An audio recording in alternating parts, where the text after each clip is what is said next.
Yes, Uncle? I have some more information on the patient. I'm sure you're going to be pleased.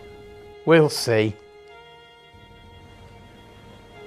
Well, I've been guiding him into some particularly nice materialistic circles. He's been reading the right things, been putting forward some good arguments. I'm sure I'll have him convinced soon enough. Is that it? I'm not sure what you expect of me.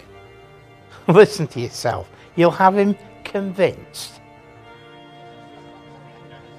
Well, I thought... Don't you understand? A few hundred years ago it may have been useful to convince him. Back when people pretty much knew if something was proven or not.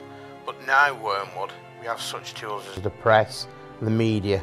The lines are blurred somewhat. If you don't want me to make him into a materialist, what exactly would you have me do? May I remind you it was your idea to have him make materialistic friends? You have to get inside his head, Wormwood. He's a modern man. He doesn't think of doctrines as either true or false, but as academic or practical, outworn or contemporary, conventional or ruthless. Well, how do I make that work for me? Think, man. The key is to make things unclear. Jargon, not arguments, are our greatest ally in keeping him from our enemies. So don't waste time trying to get your patient thinking materialism is true. Make him believe that it's the philosophy of the future. I have been doing. I already have. You have to get off argument. Am I not making myself clear? The trouble with argument is you move the battle onto the enemy's territory. Remember, he can argue too. Look, if I can't argue, I can't oppose the enemy, what am I supposed to do now? Do you want my help or not? I'm sorry, Uncle. I just don't understand. Remember, the patient isn't like you, pure spirit. Never having been human, you never truly realise how they are a slave to the pressures of the ordinary. Let me give you an example. I once had a patient who worked in the British Museum, a sound atheist. One day I saw a train of thought in his mind going astray. Of course, the enemies were all over him in a second. Had I resorted to arguing with them, I would have lost. However, I'm not a fool. I simply hit him where I had control.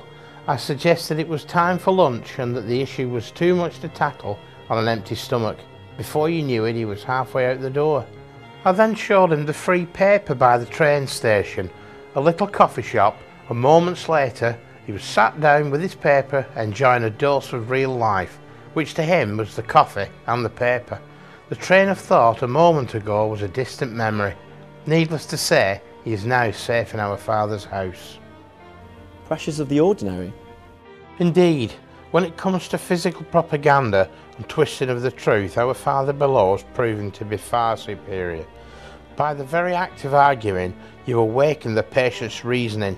When that kicks in, who knows what the outcome can be? I see. I hope you do. We can't have any blunders. There is a reason for the procedures. Keep them believing in things that they can see with their own eyes and nothing more. I'll keep you informed. Mind you do, and remember, you're there to baffle. From the way you young fiends talk, you would think we were out there to teach. Good day, Wormwood. Same to you, Uncle.